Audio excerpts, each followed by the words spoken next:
No, doctor, recién ahorita les he enviado a mis compañeros. Ah, ya, ya. Ya, eso también lo vamos a ir viendo para en la plataforma tener una carpeta donde estén todas las presentaciones. Aprovecho también para mencionar si es que ya se les ha facilitado algún libro. Como ustedes saben, el libro base es el Robbins. Sin embargo, hay otros libros. ¿Sí? Esos libros también nosotros los docentes los tenemos en formato digital. ¿Ya? Y por encargo del doctor Ángeles también se los vamos a facilitar. Contamos con una gama de libros, tanto el Robbins, tenemos el Rubin, y también contamos con algunos atlas. No sé si alguno de ustedes ya dispondrá de algún atlas. Un atlas que es bastante interesante, por ejemplo, es el de Milikowski.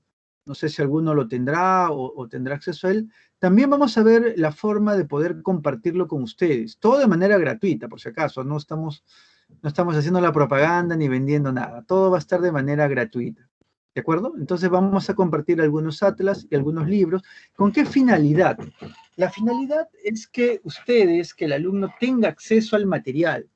Sí, seguramente ya los colegas docentes les han mencionado pues que esto ha cambiado, yo creo que ha cambiado para bien, porque en años anteriores pues era muy difícil, ¿no? Quien habla, yo no soy tan viejo, pero tampoco no soy joven, cuando yo llevaba pues medicina, había que ir a la biblioteca y había que prestarse el Robbins, ¿no? Y solamente habían dos. Entonces era la verdad muy difícil. Ahora obviamente eso ha cambiado, la información está al acceso, está en la palma de la mano, así que eso es lo que vamos a hacer, ¿de acuerdo? Entonces vamos a coordinar con la delegada y por intermedio del doctor Ángeles para facilitarle una serie de bibliografía, una serie de libros, una serie de atlas para que los puedan ustedes disponer de manera gratuita, ¿correcto?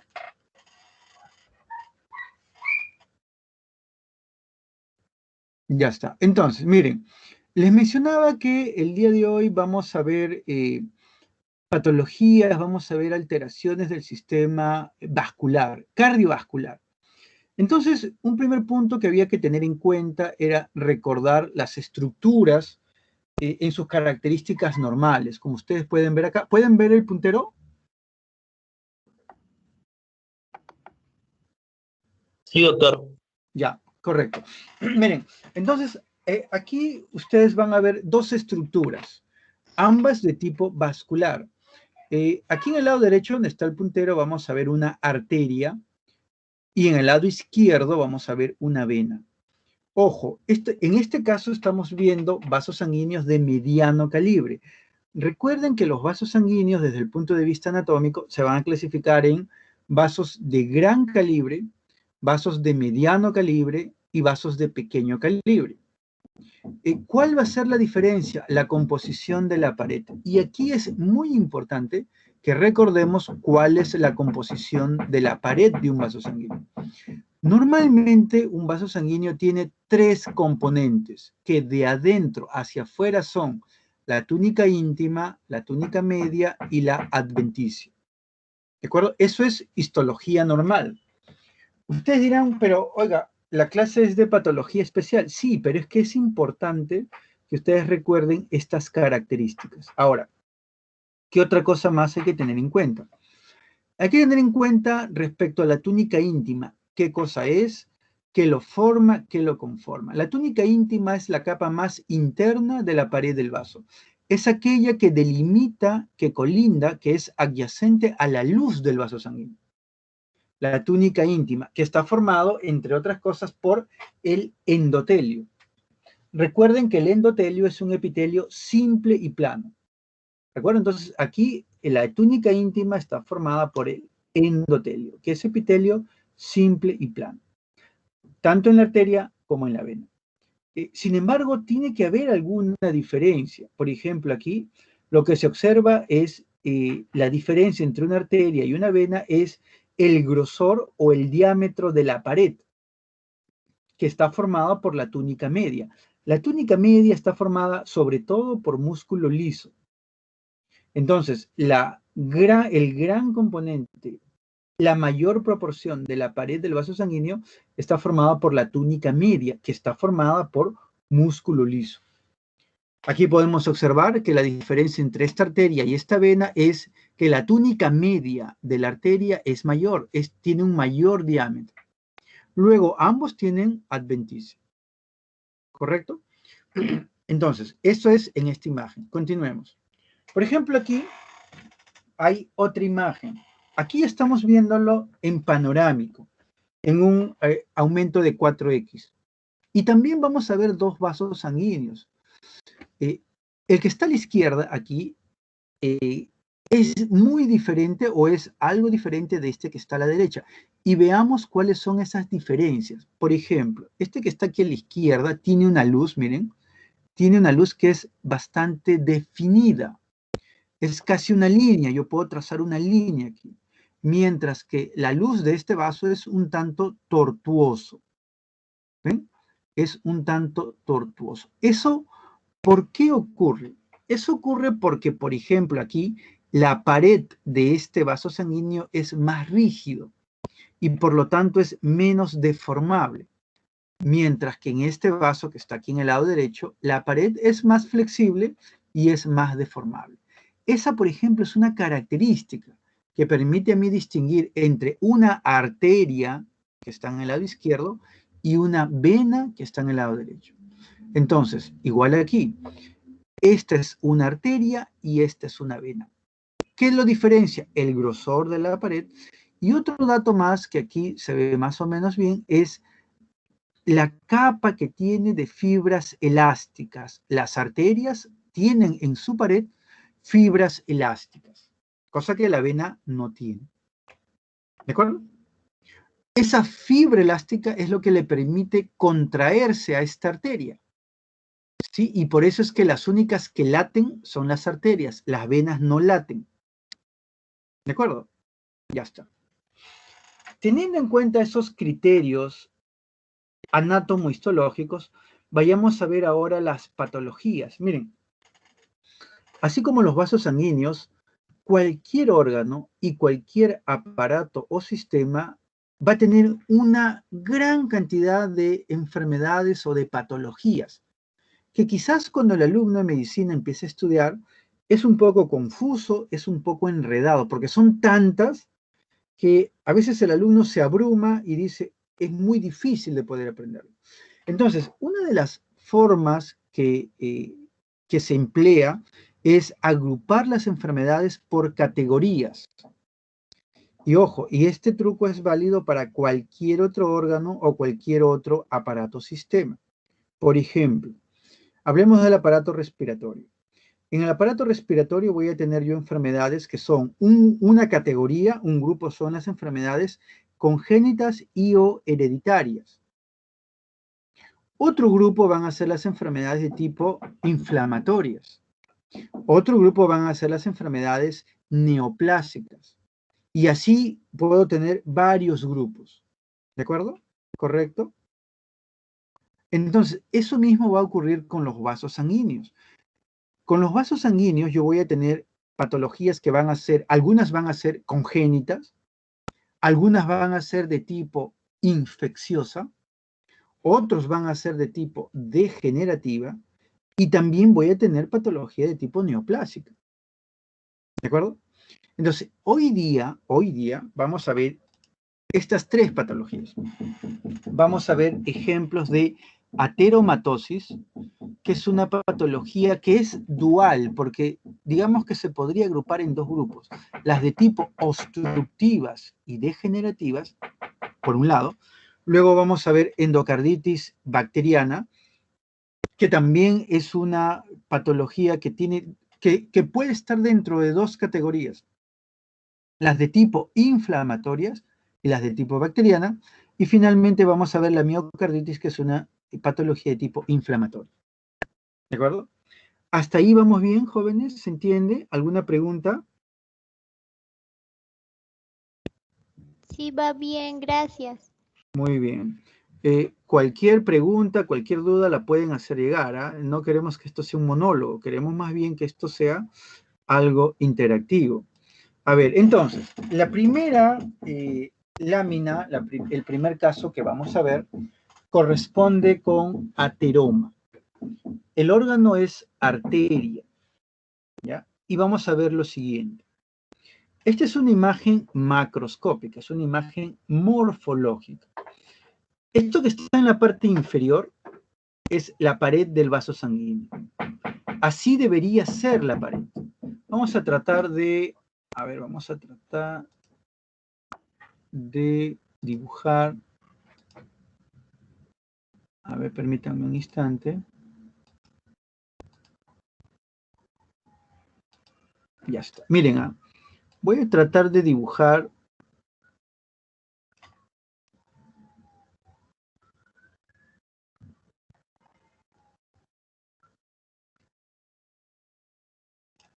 Vamos a ponerle otro color porque no se ve.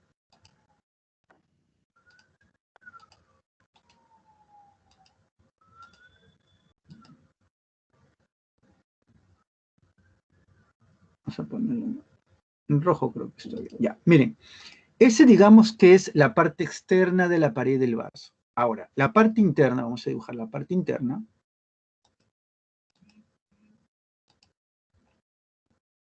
La parte interna debería ser esta.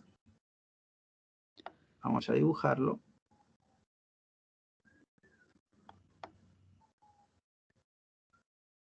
Ya está. Vamos a...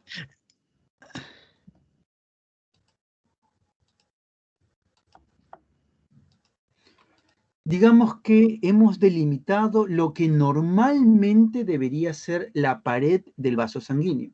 Como ustedes pueden ver en la parte inferior, digamos que la pared está normal. Pero en la parte superior hay algo, aquí donde está el puntero, que no es normal. La pared que debería ser de este grosor, de este diámetro, digamos como que está un poco ensanchada. Y lo que está originando es que la luz, que es esto, que es el espacio, se vea disminuida. ¿Correcto? Esa es la representación morfológica. O sea, morfológicamente, macroscópicamente, yo voy a ver que la luz del vaso sanguíneo está disminuida, porque la luz ahora solamente es esta parte. Por eso es que esta enfermedad se engloba dentro de las patologías obstructivas de los vasos sanguíneos. Pero, ¿y entonces qué ocurrió? Lo que uno tendría que preguntarse es, entonces, ¿cómo es que esta parte se volvió tan gruesa? ¿Qué pasó? ¿Qué ocurrió? ¿Por qué pasó? Entonces, ¿qué es lo que ha ocurrido acá? Esto de aquí es lo que se denomina la placa de ateroma. Esto es la placa de ateroma. ¿Por qué ocurrió? Sucede que en nuestra dieta habitual, nosotros pues ingerimos carbohidratos, lípidos y proteínas, ¿correcto? Ustedes ya han hecho fisiología. Ingerimos los alimentos se fragmentan, ocurre la digestión y luego la absorción que ocurre a nivel del intestino delgado es el proceso por el cual estos carbohidratos, proteínas y lípidos pasan al torrente sanguíneo.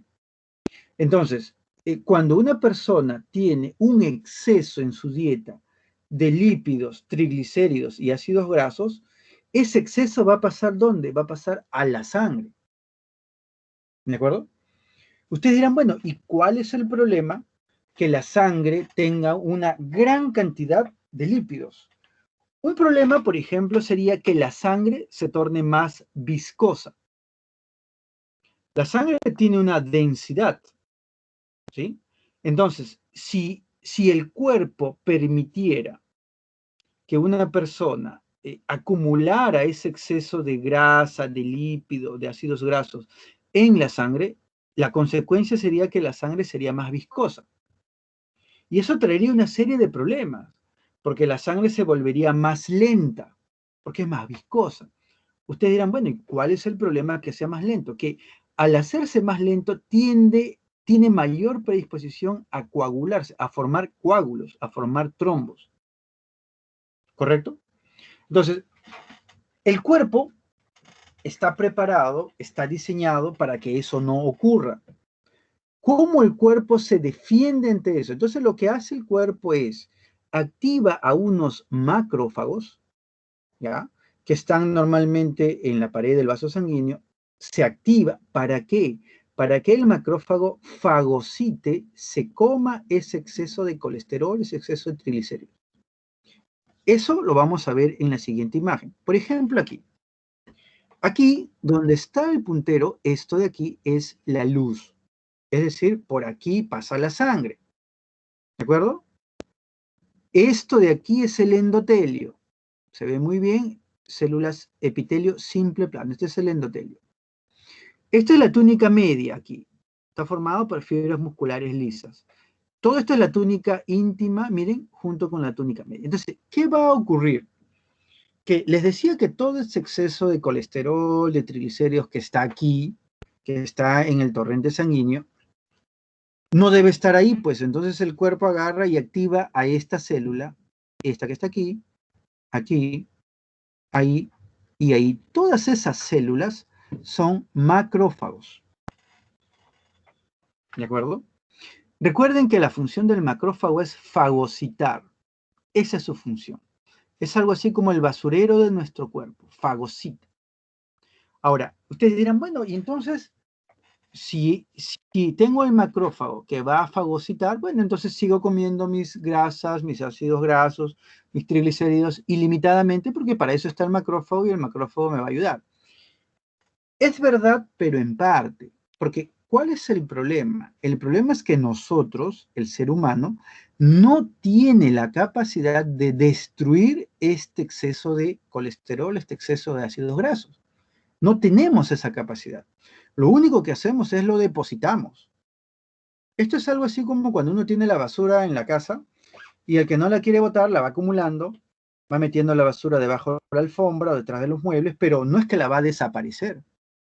Entonces, todo esto que ustedes ven aquí en amarillo es justamente ese exceso de colesterol que está primero dentro del macrófago y cuando el macrófago fagocita el colesterol cambia de nombre y se le llama espumosito o macrófagos espumosos. No sé si alguien lo ha podido revisar.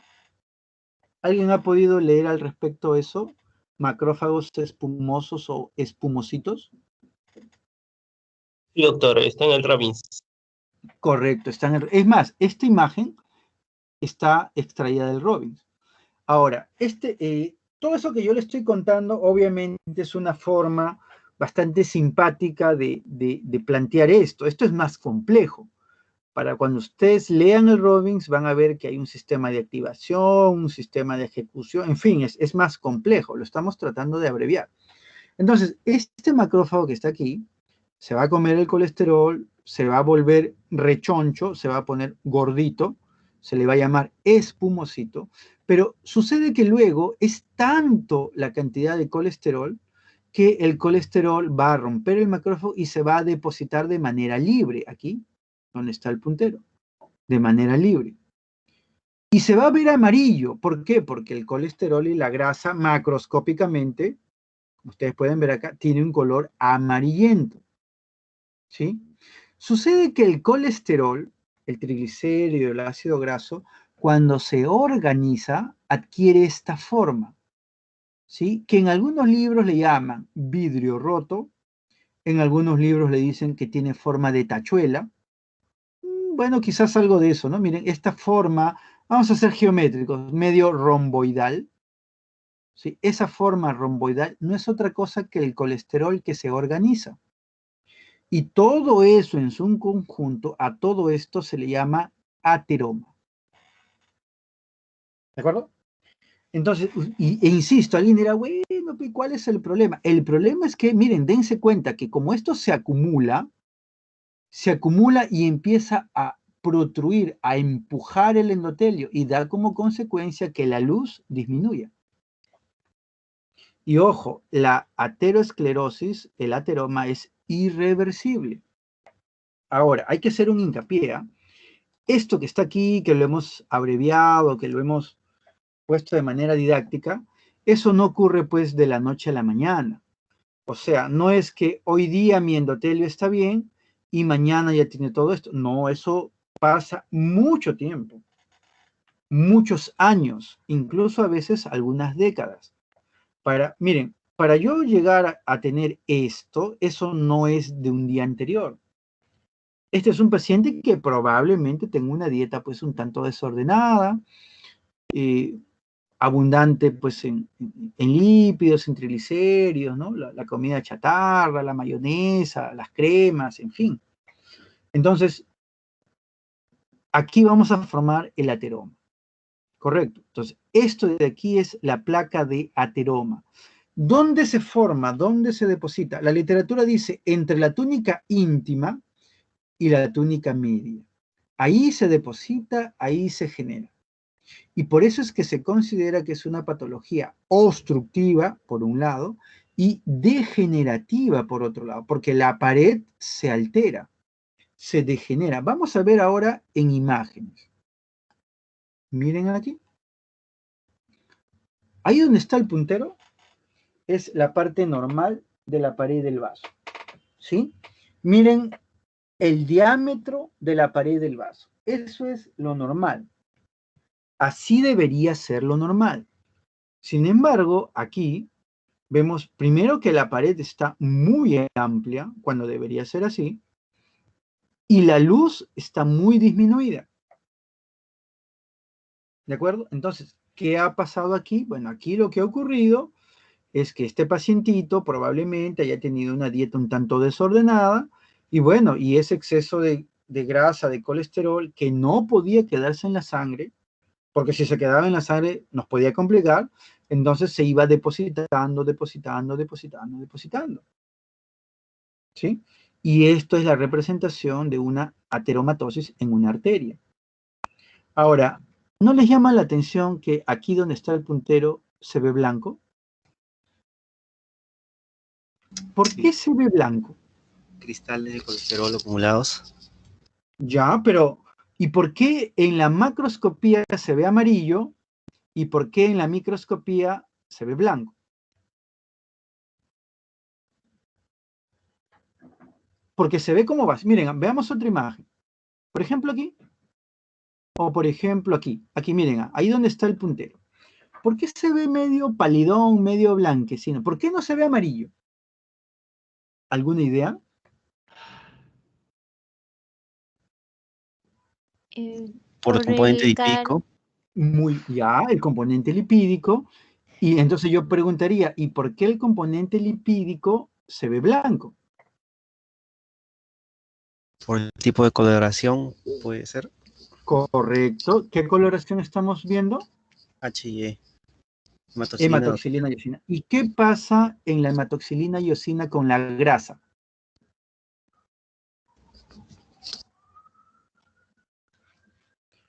Transparente, Miren, por así decirlo. se Hidrofóbico. diluye, se disuelve. ¿Recuerdan esta primera lámina? Donde tenía la arteria y la vena, adrede, porque fue adrede, no les dije qué es esto. Ahí donde está el puntero, eso es un adipocito. ¿Sí? Aquí hay otro adipocito, miren, otro adipocito. Recuerden, el adipocito es una célula que se ve blanco, que tiene el núcleo en la periferia y aplanado. ¿Y por qué se ve blanco? No porque no tenga nada. Todo lo contrario, un adipocito es una célula que está relleno de lípido. Y sucede que con hematoxilina y eosina, la parte lipídica se licúa, se disuelve. Esa es la explicación por qué en la macroscopía se ve amarillo, en el esquema lo pintan de amarillo, pero en la lámina se ve blanco. ¿Correcto? Ya está. Entonces, espero que no se olviden, ¿ah? Aquí donde está el puntero y se ve blanco o se ve más pálido. Aquí, miren, aquí se ve muy bien, sobre todo esta parte que pareciera vidrio roto, tachuelas, en fin, ¿no? Esa parte que se ve blanco y que se ve como tachuelas, como vidrio roto, en fin, eso de ahí son los cristales de colesterol, que se ve blanco porque todo lo que hemos mencionado. ¿Estamos de acuerdo? Ahora, pero yo voy a ir más allá. Miren, ahí donde está el puntero, ¿qué color notan? Ahí donde está el puntero. Es una ¿Una coloración, perdón?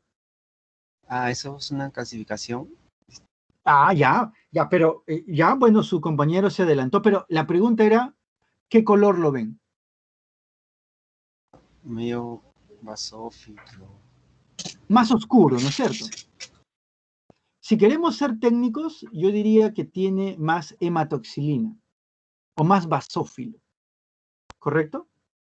Y miren que eso está ocurriendo en la periferia, ¿ven? ¿Por qué no ocurre aquí? ¿Y por qué ocurre en la periferia? ¿Y por qué de ese color? Yo siempre a mí mi profesor me decía, ¿por qué se ve oscuro? ¿Por qué no se ve verde? ¿Por qué no se ve rojo? ¿Por qué no se ve celeste? ¿Por qué no se ve, pues, no sé, pues, ¿no? Amarillo patito, o sea, ¿por qué se ve de ese color? Su compañero ya dijo la respuesta, es calcificación. ¿Y por qué se calcifica? Vamos a poner mayor aumento, miren. Por ejemplo, aquí, y miren la forma, miren, en la periferia, acá, lo ven más oscuro. Bueno, aquí no se ve tan, aquí, ¿ven? Lo ven más oscuro. La respuesta, como dice su compañero, es porque hay una calcificación. La pregunta es, ¿y por qué ocurre calcificación? Volvamos a nuestro esquema inicial. Miren, ustedes creen, porque recuerden que aquí está la túnica íntima y por aquí está la túnica media. ¿Sí? Ustedes creen que en el vaso sanguíneo se empieza a depositar esto, se hace el ateroma, empieza a comprimir y el resto del cuerpo se queda mirando sin hacer nada. Eso jamás ocurre. El cuerpo siempre responde. ¿Y cómo responde? A través de una inflamación, un proceso inflamatorio crónico asociado. No solamente eso, cuando esto ocurre, cuando el cristal de colesterol empieza a depositarse, aquí se liberan una serie de mediadores de la inflamación. Y una serie de esos mediadores lo que va a hacer es un quimiotáctico para el calcio. El calcio viene, el calcio acude y el calcio precipita. Y cuando el calcio precipita es que se forma esta calcificación. Esta calcificación tiene nombre propio. ¿Sí? Por ejemplo, en algunos libros la describen como la calcificación de Monkever o la arteriosclerosis de Monkever. ¿Alguien ha leído eso? ¿Alguien lo ha podido revisar? Sí, doctor, creo que esa clasificación es no patológica, se da alrededor, ¿no? En todo el diámetro, Así es. de Como manera ustedes homogénea. pueden, así es, como ustedes Doctor, pueden ¿es ver lo aquí. que se presenta en el útero y en la tiroides? Mira, no ¿Me puede ver? solamente en el útero y en la tiroides, Bueno, también en los en vasos otros. sanguíneos del Así útero es, y de la tiroides, ¿no? así es. Lo que pasa es que se describe más en el útero porque cuando los patólogos recibimos los úteros producto de histerectomías, podemos identificar, sobre todo en las personas mayores, en aquella mujer que es posmenopáusica, que tiene más de 50 años, vamos a ver así esto, así como esta imagen. Obviamente no hay una obstrucción de la luz, pero vamos a ver esta calcificación. ¿Y eso por qué ocurre? Eso ocurre producto de la edad. Las células se van envejeciendo, ocurre lo que se llama la oxidación celular, las cosas empiezan a precipitar y eso es lo que va a ocurrir. Pero aquí está ocurriendo una calcificación distrófica que puede tranquilamente ser en un paciente joven. Ahora, la pregunta es, este proceso, dijimos, era irreversible, ¿es correcto?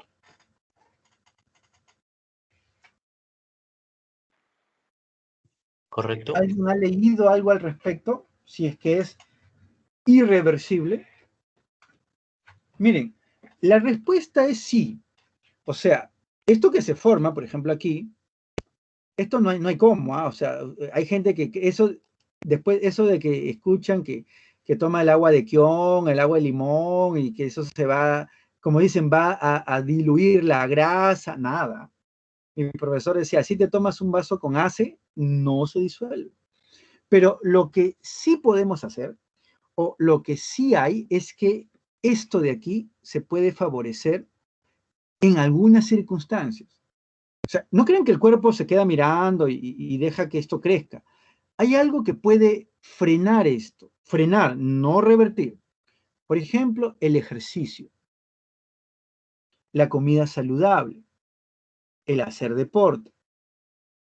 Correcto. Entonces, cuando dicen come saludable, come sano, come verduras, come fruta, ojo, el que ya tenga su ateroma, piña, ya ese ya no se puede revertir, pero lo que yo sí puedo hacer es detenerlo. ¿Correcto? Entonces, ahora, así como hay algunos factores que, insisto, no es que lo reviertan, sino que lo previene, lo demora, lo bloquea, en fin, también hay factores que aceleran esto. ¿Ya? ¿Qué factores son? El sedentarismo, la obesidad, el que alguien sea diabético, el que fume, jóvenes, por el amor de Dios, no fumen. El que es sedentario, el que fuma, el que es obeso, el que no hace deporte, el que no come saludable, esto lo va a acelerar, lo va a hacer más rápido. ¿Correcto? ¿Queda claro eso?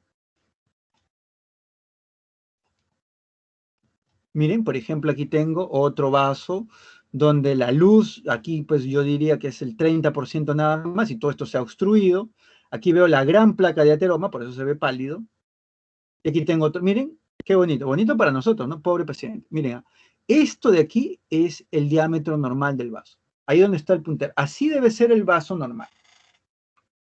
Miren esta parte, miren esta parte. Y aquí se ve en esta zona muy bien la placa de ateroma y miren el color un poco oscuro en la periferia, que es la calcificación distrófica. ¿De acuerdo?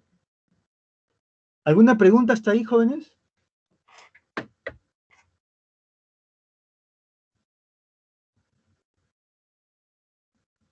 Doctor, ¿me escucha? Sí, te escucho, claro, dime. Doctor, buenas tardes. He visto otras calcificaciones, pero producidas por el efecto de masa. ¿Cómo se llama? La poliquistosis renal a Sí. nivel múltiple, en la poliquistosis renal a nivel múltiple, a nivel del parénquima, la corteza renal, es muy vascularizada, pero he visto que el efecto de masa que producen estos quistes hace que se formen calcificaciones en las arterias renales. ¿Estas estarían en este grupo No, o pertenecerían a otro tipo? no, es otro tipo de calcificación. Mire, lo que pasa es que hay que tener en cuenta que una calcificación, en realidad, técnicamente hablando, es un proceso de degeneración, que puede deberse por un efecto de masa, incluso puede deberse por un tema de déficit hormonal, por ejemplo. Por ejemplo, ¿por qué es que algunas glándulas, como la glándula tiroides, por ejemplo, con el tiempo calcifica? Por un tema hormonal, porque las hormonas van disminuyendo. ¿Por qué en las mamas, hablando de las damas, con el paso del tiempo puede haber alguna calcificación por la deprivación hormonal? Entonces, lo que habría que entender es que una calcificación como tal es un proceso de degeneración, que no necesariamente ocurre siempre en los ancianos, porque como podemos ver, un joven, ¿un joven puede tener esto? Tranquilamente, tranquilamente puede tener esto. ¿Sí? No sé si respondí tu pregunta. Sí, doctor. Doctor, Bueno, quisiera agregar otra consultita. Entonces, como las calcificaciones de Monkenberg son mayormente a nivel de las arterias tiroideas, ¿es por eso que las mujeres tienen mayor incidencia de presentar nódulos tiroideos? ¿Tiene una relación? no necesariamente porque recuerda que los nódulos tiroideos generalmente ocurren en las pacientes jóvenes. Sí se sabe que ocurre más en mujeres, pero ocurre en mujeres jóvenes. Por lo tanto, lo de la calcificación no tendría que estar necesariamente asociado a la presencia de los nódulos, ¿sí? No necesariamente a eso. Pero sí está, o sea, no es una causante, no hay una relación de causalidad. Sí están asociados, sí, pero no es que por la calcificación es que aparezca el nódulo. ¿De acuerdo? Pero sí podría degenerar más rápido, ¿no, doctor? Por la Por deprivación. supuesto que sí. Por supuesto que sí, claro, eso sí. Gracias, doctor. Muy bien. ¿Alguna otra consulta para pasar al siguiente tema? Miren, el siguiente caso que vamos a ver corresponde a endocarditis bacteriana. Bueno, ustedes ya están en patología especial, pero de todas maneras, cada vez que vean el sufijo itis, ¿sí? Esto tiene que ver con una inflamación. Si están en el estómago será gastritis, si están en el colon será colitis, si está en el endometrio será endometritis y etc, etc, etc, etc, etc. Pero ojo, jóvenes, cuando ustedes escuchen el sufijo itis, no es sinónimo de infección. Itis significa inflamación. Correcto. Por ejemplo, alguien dice, yo tengo una condritis, yo tengo una gastritis. Ahora, es verdad que la mayoría de las inflamaciones son de origen infeccioso. Eso sí es verdad. Pero lo que no es verdad es que inflamación es sinónimo que infección. No, falso.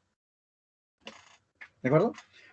¿Por qué? Porque, por ejemplo, las gastritis pueden deberse a causa autoinmune, donde nada tiene que ver la infección. Las sinovitis pueden ser de origen igual a autoinmune, pueden ser de origen neoplásico. Entonces, el concepto que queríamos brindarles es que cuando ustedes escuchen el sufijo itis, que es inflamación, no necesariamente implica una infección de por medio. Es verdad que la mayoría están asociadas a infección, pero no necesariamente. Entonces, en este caso, sin embargo, vamos a ver una endocarditis, es decir, una inflamación del endocardio, pero además de origen bacteriano, es decir, de origen infeccioso. ¿Correcto? Aquí habría que recordar qué cosa es el endocardio. El endocardio es la capa interna que reviste a la pared del corazón. El corazón tiene el endocardio, tiene el miocardio y tiene el pericardio o el epicardio. ¿De acuerdo? Entonces, cuando hablamos de endocarditis o cuando hablamos de endocardio, estamos hablando de aquella capa de células que se encuentra en la parte interna del corazón y que colinda con la sangre. Entonces, ¿qué va a pasar acá? Que ese endocardio se va a inflamar. Y en este caso, en específico, se va a deber a un origen infeccioso. Y dentro de toda la gama de causas infecciosas, de causa bacteriana. Veamos la lámina. Recuerden que el endocardio no solamente se va a encontrar en la parte interna del corazón, sino también se denomina así a la capa interna o la que da hacia la luz del corazón de las válvulas cardíacas. Recuerden que en el corazón tengo pues las válvulas, ¿no? Las válvulas tricuspidia, la mitral, la pulmonar y la aórtica. Bueno, esas válvulas por la parte interna están revestidas por endocardio. Entonces, lo que va a ocurrir acá es que esa capa se va a inflamar. A eso yo le voy a llamar endocarditis. Y en este caso vamos a ver un ejemplo de endocarditis de tipo bacteriana. Entonces, lo que vamos a observar aquí es que el endocardio, que debería ser un epitelio simple y plano, se va a inflamar. Y el componente inflamatorio va a ser mixto. Puede ser agudo y puede ser también agudo y crónico al mismo tiempo. Entonces, aquí lo que estamos viendo, bueno, no se ve muy bien, pero aquí más o menos es una válvula más o menos normal versus esta otra válvula que sí tiene, primero que está engrosado, tiene un color, ya no es liso ni brillante, es medio grumoso. Y desde el punto de vista microscópico vamos a ver esto. Veámoslo mayormente acá. No es una muy buena lámina, pero aquí donde está la flecha y donde está el asterisco, vamos a ver esto. Esto de aquí tendría que ser el endocardio normal, que en condiciones normales debería ser un epitelio simple y plano. O sea, aquí estamos viendo, primero que está engrosado. Segundo, que hay unos puntitos oscuros, no sé si lo pueden ver, unos puntitos oscuros, que no es otra cosa que el componente inflamatorio. Recuerden ustedes que hay dos tipos de inflamación, la inflamación aguda y la inflamación crónica. En la inflamación aguda, la célula que caracteriza ese proceso es el neutrófilo, el polimorfo nuclear neutrófilo. Mientras que en la inflamación crónica, la célula característica es el linfocito y la célula plasmática. ¿Estamos bien hasta ahí? ¿Se acuerdan de eso? Sí, doctor. Correcto. Entonces, veámoslo mayor aumento. Aquí está, miren. Insisto, no es una muy buena imagen, pero aquí está lleno, está cubierto. Todo esto está formado por un abundante componente inflamatorio, mixto, agudo por aquí y crónico por aquí. Lo más oscuro es lo crónico, que están formados por linfocitos. Obviamente esto no parece endocardio normal, obviamente hay una gran alteración de la estructura. Si esto fuera una válvula, obviamente esta válvula está alterada. Ustedes dirán, bueno, ¿y cuál es el problema que la válvula esté alterada? Bueno, pues si la válvula está alterada, o no va a cerrar bien o no va a abrir bien, y por lo tanto va a conllevarme a estenosis o a insuficiencia valvular. Eso con el tiempo me puede llevar a una insuficiencia cardíaca. ¿Sí? Ya está, veámoslo. Aquí hay otra imagen, bueno, a mayor aumento simplemente. Aquí, donde está el puntero, voy a ver si hay otra imagen a mayor aumento. A ver, no, aquí. Ahí donde está el puntero, bueno, me van a tener que creer. ¿Eh? Ahí hay un componente inflamatorio agudo, constituido sobre todo por polimorfos nucleares, neutrófilos. Y en la parte inferior aquí, y aquí en la parte más oscura, está el componente inflamatorio crónico. Ustedes dirán, ¿y por qué hay de los dos? Lo que pasa es que este es un proceso que tiene mucho tiempo. Este es un proceso que no es que ocurre de la noche a la mañana. ¿Sí? Ahora, ¿qué sucede cuando yo tengo estos procesos inflamatorios que tienen mucho tiempo? Va a depositarse además, aquí miren esto que está más claro, esto que está en rosado, un material, aquí está, ahí donde está el puntero, que tiene un color rosado, que es la fibrina. La fibrina es una proteína que se forma porque se extravasa todo, hay un proceso inflamatorio, hay mediadores de la inflamación y entonces se va a depositar la fibrina. La fibrina se ve rosado porque tiene un componente proteináceo. Recuerden que las proteínas se ven rosadas a la microscopía con hematoxilina y eosina. Entonces, como dice acá, tengo un filtrado inflamatorio agudo, que vendría a ser acá, y el depósito de fibrina. ¿De acuerdo? Ya está. ¿Hasta ahí alguna pregunta? Ahora, la pregunta del millón es, porque aquí necesitaríamos tener, por ejemplo, a ver, aquí, alguna coloración que permita identificar las bacterias, porque estamos hablando de una endocarditis bacteriana. ¿Alguien recordará qué coloración especial podemos usar para identificar bacterias? Gram. Muy bien, el gram. Negativas. Así es, hacemos un gram al tejido, estamos hablando del tejido, le hacemos un gram y bueno, y me va a poder permitir identificar gram positiva, gram negativa. Entonces el patólogo dirá, tengo una endocarditis bacteriana, coloración de gram positivo a gram positivo, entonces diremos, es una endocarditis bacteriana por bacterias gram positivas. Ahora, otra pregunta es, ¿y cómo llegó esa bacteria? Imaginemos que es un coco, o hablemos de un estafilococo. ¿Cómo llegó ese estafilococo aquí? ¿Cómo llegó Vía hasta la hematógena. válvula? ¿Perdón?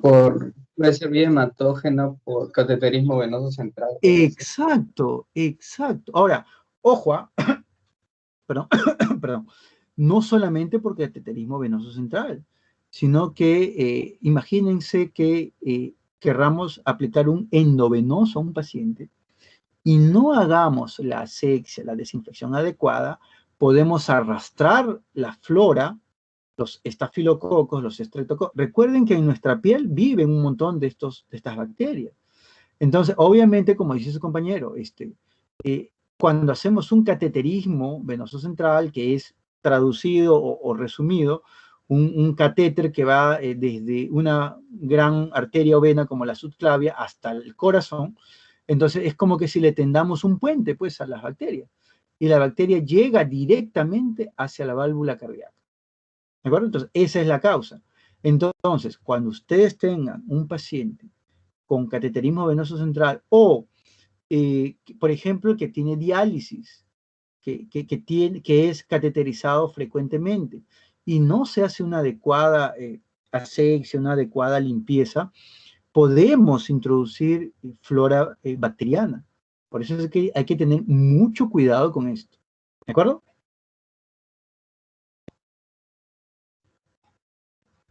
Ya está. A ver.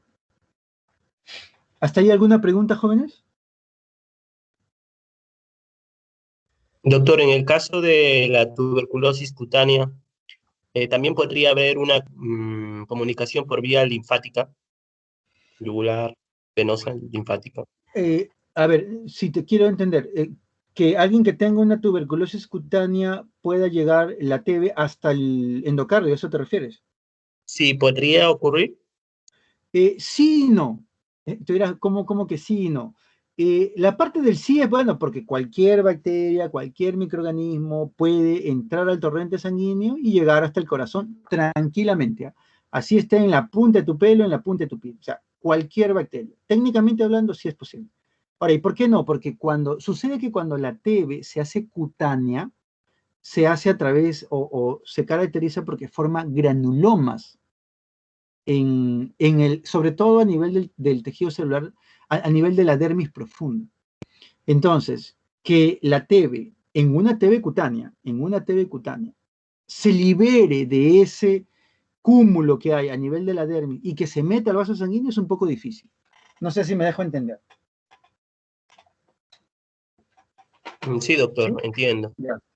Entonces, bueno, la respuesta es sí en parte de que cualquier microorganismo. Por eso es muy importante, jóvenes, que cuando alguien, por ejemplo, y esto sobre todo con los adultos mayores, ¿no? Cuando ustedes tengan un paciente mayor, los que van a ser geriatras o los que van a ser endocrinólogos y van a ver los pacientes diabéticos, los que tienen pie diabéticos, ¿sí? Hay que tener mucho cuidado, porque a veces en esas heridas, en esas lesiones que están muy distales, ¿ah? Alguien dirá, pero del pie al corazón hay bastante, sí, pues, pero por la sangre viaja rápido. Entonces, en ese tipo de pacientes hay que tener mucho cuidado, porque cualquier microorganismo, cualquiera que se les ocurra, llega hasta la válvula cardíaca. Ustedes van a ver cuando roten por la UCI, la unidad de cuidados intensivos, van a ver que gran parte de los pacientes que están ahí es por una insuficiencia cardíaca. ¿Por qué? Porque tienen una endocarditis bacteriana, una endocarditis valvular. Alguien dirá, bueno, pero ¿cuál es el problema? ¿No? Le doy antibióticos. No, es que el problema, miren, vamos a volver acá. El problema es que recuerden que la válvula, no solamente es la válvula, tiene acá las cuerdas, ¿se acuerdan? Las cuerdas tendíneas. Miren, por ejemplo, aquí esta válvula prácticamente, literalmente se ha carcomido.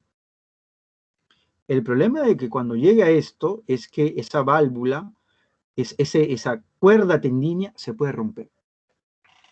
Y una vez que se rompe, ahí sí es muy complicado porque va a haber un reflujo de sangre, pues, ¿no? Entonces, el paciente, si ya está con sepsis, ya está chocado y además se le rompe una cuerda, olvídense.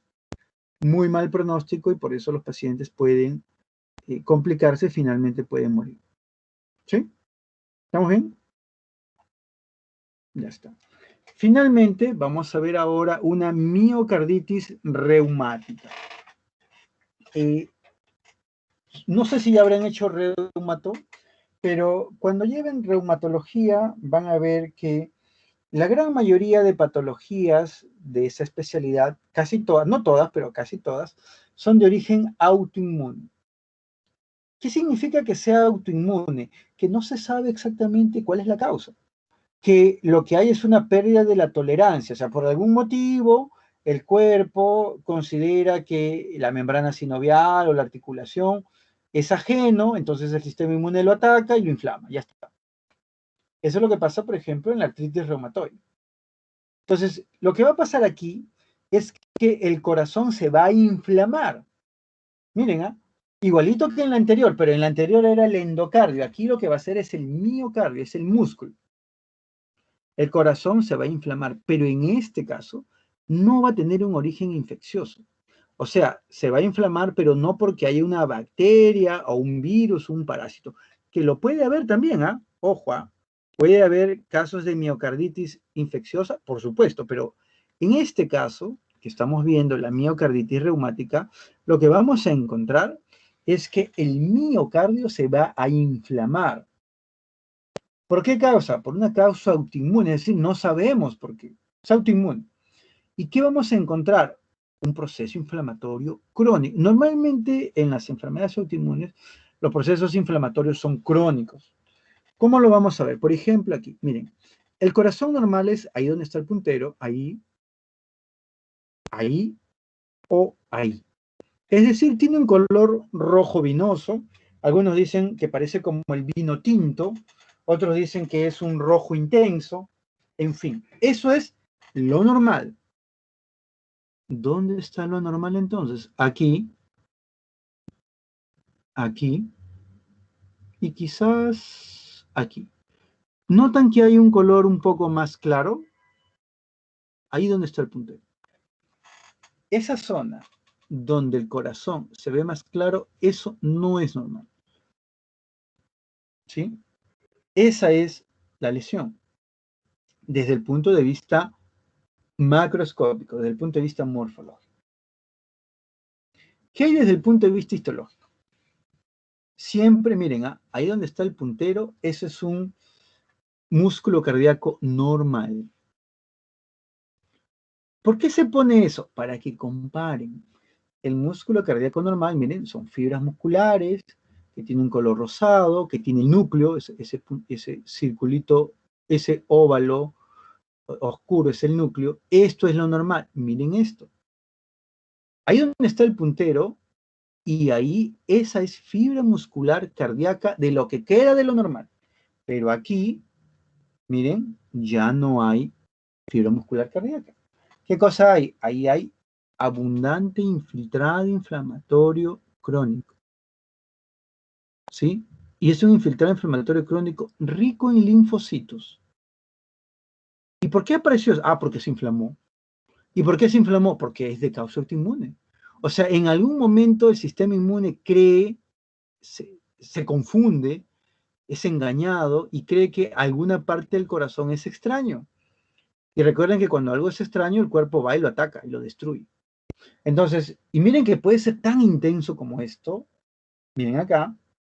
Acá se ve muy bien. Ahí donde está el puntero es fibra muscular cardíaca normal.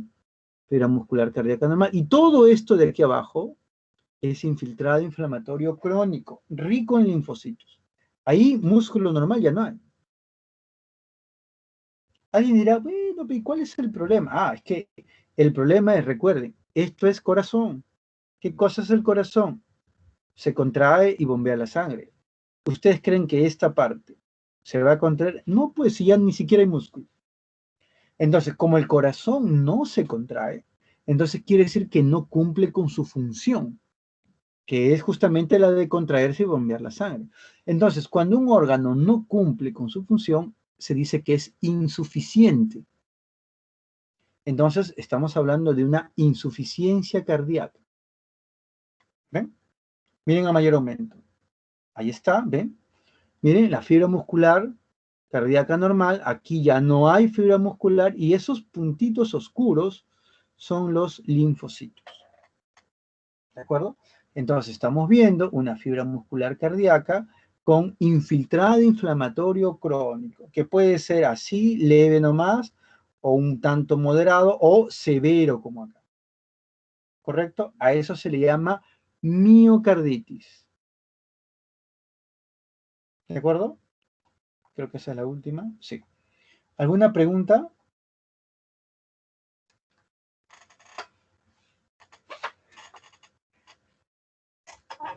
Doctor, una pregunta. Cuando se puede llegar a calcificar la banda moderadora, Sí, por supuesto. la- Claro que sí, claro. Miren, en realidad técnicamente,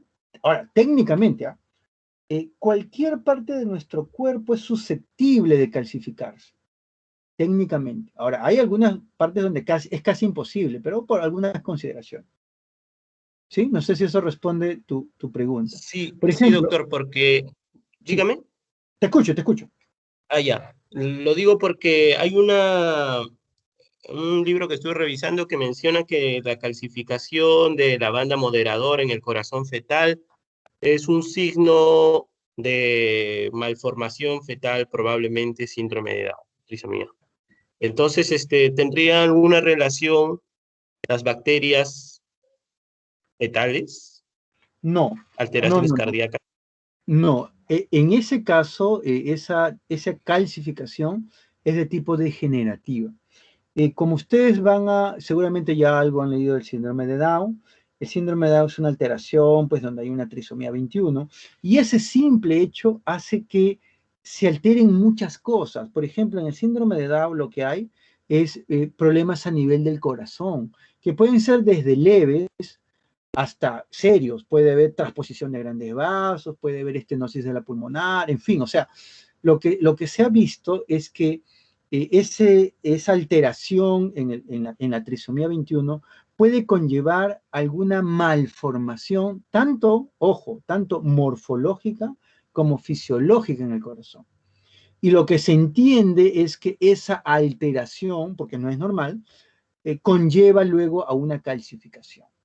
Miren, y esa calcificación, que insisto, puede deberse, en ese caso del Down, por un tema de cromosomopatía, también puede deberse a procesos infecciosos. Por ejemplo, el citomegalovirus es algo que produce calcificación a nivel del encéfalo en la población pediátrica. ¿Sí? Entonces, creo que hoy día algo que ha quedado más o menos, espero que más o menos claro, es el tema de la calcificación, que puede estar asociada o no a inflamación y a infección, y asociado o no a degeneración, porque también puede haber en algunas neoplasias, por si acaso. No sé si eso contesta tu pregunta. Sí, doctor, gracias. Muy bien. ¿Alguna otra pregunta, jóvenes? ¿Alguna otra duda?